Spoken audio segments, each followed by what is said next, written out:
السلام عليكم، اهلا بكم في قناتي ابو حمد. الفيديو ده بقى قديم قوي. جه الوقت عشان نعمل واحد جديد. السلام عليكم ورحمة الله وبركاته. اهلا بكم في قناتي ابو احمد جي تي. انا اسمي احمد، انا من مصر، والفيديو ده هيكون مقدمة للقناة كلها. يلا بينا. ما تقلقش، مش همسح القديم زي ما عملت المرة اللي فاتت. المرة اللي فاتت مسحت اول فيديو في القناة كلها، كان مقدمة اي كلام. اي فيديو مش عاوزينه هبقى احطه هنا. اوكي، اول سؤال هيكون في تفكيركم هو بتعمل ايه في قناتك؟ باختصار هي قناة منوعة، بعمل فيها أي محتوى ممتع. ممكن نقسم شغلي على القناة ل8 حاجات. رقم 1 الجيمنج. بحب الجيمنج أوي، ممكن ألعب على الموبايل أو على اللابتوب. أكتر ألعاب بحب ألعبها هي ماينكرافت، روبلوكس فانكي فرايداي، هولو نايت، جيومتري داش، وهات ان تايم.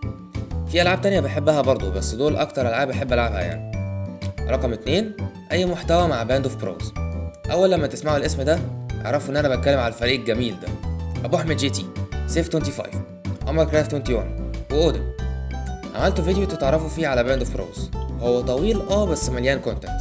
جولة في سيزون 1، مسابقة سيف ضد عمر، هدايا، 3 فيديوهات ناتشلز عملتها مضحكة قوي لازم تشوفوها. الميديا اللي بعتناها طول مدة سيزون 1.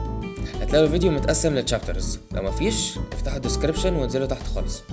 نفس الكلام مع اي فيديو طويل. المحتوى معاهم بقى هيكون اي حاجه ننبسط فيها مع بعض، سواء جيمنج في ماينكرافت او العاب اونلاين تانية او حتى اوتوبيس كومبليت. رقم 3 الرياكشن. في فيديوهات كتيره شلتها في واتش ليتر عشان اعمل لها رياكشن، لكن هكون مبسوط برضو لو اقترحتوا فيديوهات في اي كومنت. رقم 4 ستيك انم. ده اختصار لستيك مان انيميشن. قبل ما نخش في اي حوارات، في فرق ما بين ده وده. ده ممكن نسميه الستيك مان، شفتوا حلقاته قبل كده، ان شاء الله هحاول اعمله حلقات كمان في المستقبل. انما ده انا بس في ناتشل، وبعمل حلقاته بناء على حاجات حصلت فعلا. رقم 5 ميمز وناتشلز. افكر اني ابتدي اعمل ميمز وناتشلز على القناة هنا بدلا من ديسكورد بس، زي الميم الجامد ده. رقم 6 editing tutorials، يعني تدريبات editing للفيديوهات. دي كانت مجرد فكرة، بس لما لاحظت ان كذا حد عجبته الفكرة دي قلت ماشي ابقى اعملها. رقم 7 دروس ابو حميد. دي هنتكلم عنها في الحتة دي من الفيديو. ها، رايح فين؟ هتسيب ده كله؟ خليك عشان الكلام اللي جاي مهم. رقم 8 الاخ. اه اي فيديوهات منوعة ملهاش دعوة باللي فات، زي فيديو تابلت ثانوي. قبل ما نكمل في الفيديو عاوز اقول اني هكون جايب شويه جيم بلاي كده ليا انا واصحابي سيف وعمر وادم، واحنا بنلعب على بيكسل، بدل ما يكون الفيديو كله شاشه فاضيه وخلاص. ايوه ده السكان الجديد بتاعي. تحبوا تعرفوا ايه اللي خلاني اعمل قناة على اليوتيوب؟ كنت انا وصاحبي في الباص بوريه وانا بلعب جيوتري داش، كنا بنلعب بلعبة كده هبقى اعمل لها فيديو، وكنت بوريه الحاجات دي كتير وعجبته. قال لي انت لازم تعمل قناة، انت لازم تعمل ستريمينج. رجعت البيت وبعدها بفترة كده فكرت، وانا فعلا اقدر اعمل قناة؟ هيكون worth it؟ ما نجرب، اما اشوف ايه اللي ممكن اعمله. وده بيوصلنا لاخر حاجة عاوز اقولها. ايه هو هدفي في القناة دي؟ هدفي بسيط جدا، اعمل محتوى ممتع او مفيد بس. حد قبل كده سألني ليه مش بتقول للناس تعمل سبسكرايب في نهاية كل فيديو؟ ده مش انا مش بتاع ما تنسوش اللايك والسبسكرايب والكلام ده كله. اللي بيتفرج حر يا اخي، يشترك او ما يشتركش براحته، يعمل كومنت او ما يعملش براحته برضه. انا مش هزعل خالص لو ارقام قليلة، لان عندي هدف واحد بس، والباقي ده كله في النهاية ارقام. حد قالي قبل كده انت بتقطع عن قناتك كتير وبتسيبها تموت. شغلي على القناة ده حاجة جانبية بالنسبة لي، لو خليته حاجة أساسية المهام اللي عليا هتبوظ، زي الدراسة، زي إن أقضي وقت مع الصحاب أو العيلة. عشان كده مفيش جدول محدد للفيديوهات، لما بكون فاضي مش ورايا حاجة بشتغل على فيديو. وآخر معلومة عاوز أضيفها ممكن تكون محزنة شوية، لكن أنا دلوقتي يعني في الترم التاني من تانية ثانوي. سمعت كلام كتير جدا جدا إن أجازة آخر السنة اللي جاية دي هي هتكون آخر فترة هتهنى بيها، وإن ثانوية عامة وجامعة هيكونوا طحن ومش عارف إيه.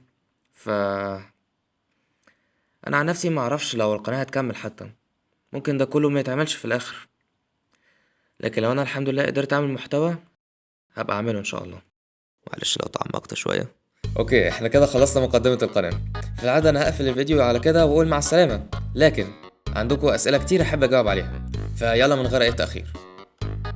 السؤال الاول من اودم: عندك كام سنة؟ انا اعتبر انك مش عارف يا ادم، لول. انا قربت اتم 17 سنة عشان انا مواليد 2005. وعندك اي تيبس عشان ابدأ قناة؟ عاوز تبس؟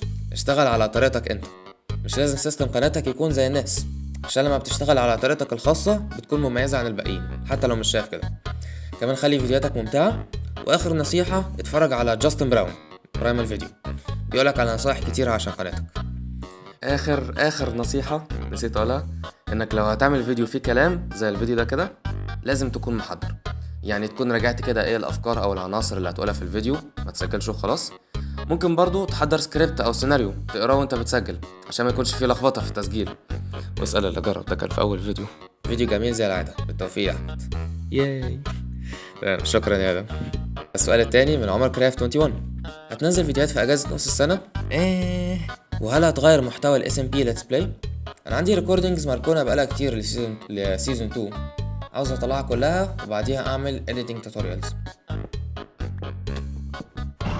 السؤال الثالث من سيف 25، how did you get the JT in your name؟ اوكي واحدة ده سؤال مهم جدا، على الرغم من اني مش عاوز اجاوب عليه لكن مفيش مفر. اول نيك نيم عملته في حياتي حرفيا كان كده، ابو حميد. ابويا كان بيحب ينده عليا كده كتير. بعديها بفترة وقت ما كنت بلعب كلاش رويال، ايام ما كنت في اولى اعدادي تقريبا، كنت بتفرج على قناة اسمها JT Music. What? Hold up. Wait a minute. Something ain't right. You what? What are you talking about? وغيرت اسمي لأبو حميد JT. ده كان قبل ما اعمل القناة من زمان. شوية منكم هيتضايقوا ويقول انت خدت الاسم من حد، شوية منكم مش فارقة معاه، لكن في النهاية انا ماليش علاقة بالقناة دي، فمحدش يلخبط ما بيننا. فان فاكت، انا لقيت الاسم ده مرتين قبل كده. Also, how many times did you get interrupted by your siblings؟ كم مرة قطعني اخواتي؟ مقدرش انكر ده بيحصل، لكن مش فاكر كام الصراحة. And when will you make editing tutorials؟ editing tutorials هتكون بعد فيديوهات ال SMP ان شاء الله. السؤال الرابع كمان من عمر، Who is your favorite Minecraft content creator؟ بحب اتفرج على مان هانتس من دريم، بحب اشوف توتوريالز من شالكر كرافت، لكن احسن واحد فيهم كلهم بالنسبة لي هو تكنو بليد. One of us. السؤال الخامس كمان من آدم، ايه اصعب فيديو عملته على القناة وليه؟ عندنا 5 فيديوهات صعبين. اول حلقة من امونج اس، تاني حلقة من الستيك مان، اول فيديو لروبلوكس، فيديو تابلت، وباند اوف بروز. انهي واحد؟ متهيألي ده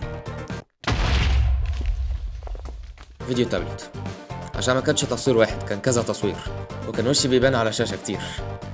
باند اوف بروز كان اكتر واحد متعب، على الرغم من ان معظمه كان فيديوهات معمولة اوريدي، بس هو كان متعب قوي عشان الوقت كان ضيق جدا، وضغطت على نفسي زيادة شوية، عشان كده ممكن تلاقوا حتت بتضيع الوقت زي هنا وهنا وهنا. السؤال السادس من راينو زيب، What's your favorite chips and snack؟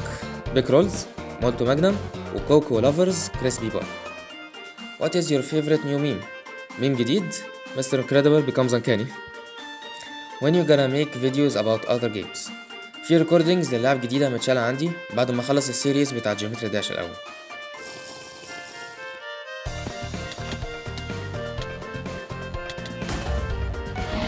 السؤال السابع من عبد الرحمن A سعيد، What's your setup؟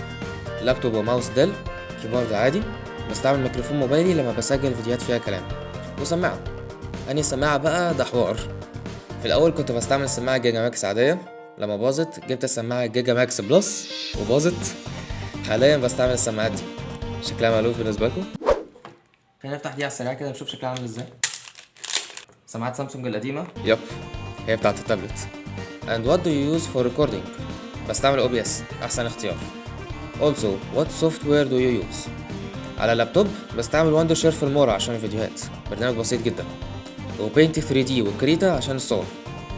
بستعمل برضو بيكس ارت وبيك مانكي على الموبايل عشان الصور، بس هما ساعات بيجيبوا اعلانات مش كويسة، فدي حاجة بكرهها فيهم. Your videos are awesome. تمام، شكرا يا عبد الرحمن. السؤال الثامن كمان من عمر، هتنزل الفيديو امتى؟ لول. وليه بقالك كتير قاطع عن القناة؟ السؤال ده متجاوب عليه في الحتة دي. السؤال التاسع من نور ربي، ايه اصعب فيديو عملته؟ زي ما قلنا فيديو تابلت. وهل عندك هوايات تانية ممكن تعرضها على القناة؟ عندنا اللعبة الجميلة دي هبقى اوريها لكم، الايديتنج توتوريال الايديتنج توتوريالز عشان بحب الايديتنج قوي، الميمز والناتشلز. وحاجه كمان مهمه، انا بخطط اني اعمل فيديوهات مفيده لكل الناس، ممكن نسميها لايف ليسنز او دروس ابو حميد. المحتوى هيكون مثلا زي نصايح ارشاديه او نصايح عشان الدراسه او الرياضه، حاجه زي كده يعني. السؤال العاشر من محمد بدران. ما هو احسن فيديو تم انتاجه في جميع الفيديوهات المنتجه؟ اكتر فيديو بحبه هو الحلقه التانية من الاستكمان، بحب اتفرج عليه كذا مره. السؤال ال11 والاخير من انوس. ايه قصه لوجو المشروم؟ اوكي، جه الوقت عشان اغير اللوجو. الشكل ده كنت بحب العب بيه، حاجه كده هي اصفر وابيض، او ده. عاوزين حاجه ليها وش بس يكون شكلها حلو واعرف العب فيها برضو. ده حلو، ده احسن واحد فيهم.